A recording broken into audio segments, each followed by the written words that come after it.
الحمدللہ رب العالمین والصلاة والسلام علی سید الانبیاء والمرسلین۔ آج ہم بات کریں گے ایک ایسی چیز کے بارے میں جس کی وجہ سے ہر کوئی پریشان ہے، وہ ہے بے روزگاری۔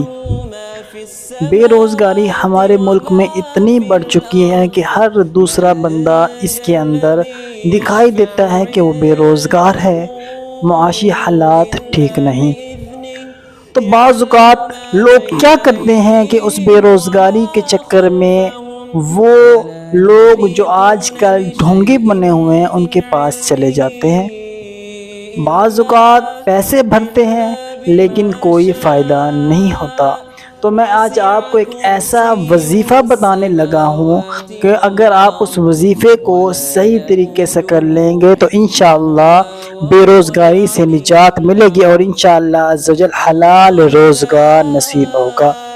اور آپ کو ایک بڑی وجہ بھی بتانے لگا ہوں، اس سے پہلے آپ سے ایک عرض تھی کہ آپ چینل کو لازمی سبسکرائب کریں اور بیل آئیکن کو ضرور دبائیں۔ انشاءاللہ عز و جل اس چینل کے ذریعے آپ کو بہت ساری چیزیں سیکھنے کو ملے گی۔ آپ کو میں بتاؤں یہ کیا وجہ ہے کہ ہم وظیفہ کرتے ہیں لیکن اثر نہیں ہوتا۔ ایسا نہیں ہے کہ وظیفہ ٹھیک نہیں یا وظیفہ ایسا ہے کہ جو اثر نہیں کر رہا، ایسا بالکل بھی نہیں ہے۔ ہم وظیفہ کرتے ہیں لیکن آخر کیا وجہ ہے کہ وہ وظیفہ اثر نہیں کرتا، تو آج میں آپ کو بتاؤں گا۔ اس کے دو اسباب ہیں، دو وجہ ہیں کہ وظیفہ اثر نہیں کرتا۔ مین اور بنیادی وجہ، سب سے پہلی وجہ یہ ہے کہ ہم جب وظیفہ کرتے ہیں تو ہمیں یقین کامل نہیں ہوتا۔ بعض اوقات یقین کامل اس وجہ سے بھی نہیں ہوتا کہ ہم بعض باباؤں کے پاس چلے جاتے ہیں جو ڈھونگی ہوتے ہیں، پھر وہ کام ہمارا ہوتا نہیں تو لہٰذا ہمارا یقین آہستہ آہستہ مٹ جاتا ہے۔ سب سے پہلے تو آپ ان ڈھونگیوں کے پاس جانا بند کریں، رب پر توکل کریں، رب پر یقین کریں، انشاءاللہ آپ کو مفید فائدہ ہوگا۔ تو سب سے بڑی وجہ ہے یقین کامل۔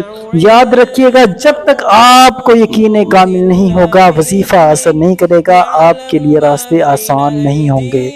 اور دوسری سب سے بڑی وجہ یہ ہے کہ ہم کیا کرتے ہیں، الفاظ کی ادائیگی ہماری درست ہوتی نہیں ہے، الفاظ ہمارے مخارج سے ادا ہوتے نہیں ہیں۔ ہم وظیفہ کرتے ہیں پھر کہتے ہیں جی وظیفہ اثر ہی نہیں کر رہا، یا تو بتانے والے نے بتایا غلط ہے یا وظیفہ جو ہے معاذ اللہ جی یہ درست نہیں ہے، ایسے وظیفے کام نہیں کرتے۔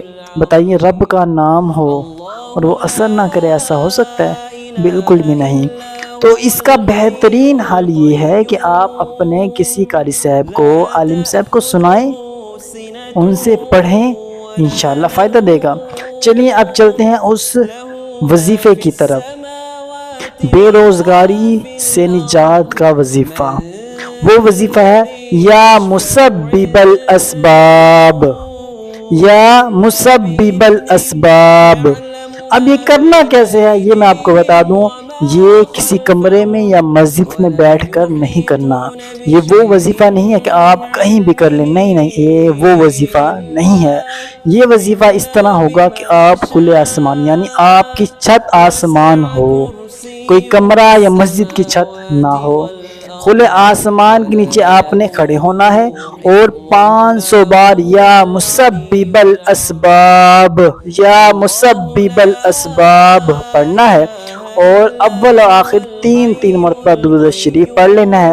انشاءاللہ عز و جل آپ دیکھیں گے چند ہی دنوں میں انشاءاللہ فوائد نظر آنا شروع ہو جائیں گے۔ اور میں آپ کو پھر بتاتا چلوں، سب سے بڑی وجہ اس کے اندر یہی ہے یقین کامل، اور دوسرا الفاظ کی ادائیگی، کیونکہ جب تک الفاظ درست نہ ہوں گے تو وہ چیز اثر بھی نہیں کرتی۔ اللہ پاک سے دعا ہے کہ ہمیں اور آپ کو دونوں جہاں کی بھلائیاں نصیب فرمائے۔ اور سب سے اینڈ میں پھر آپ سے ایک ریکویسٹ ہے کہ آپ چینل کو سبسکرائب کریں اور بیل آئیکن کو ضرور دبائیں۔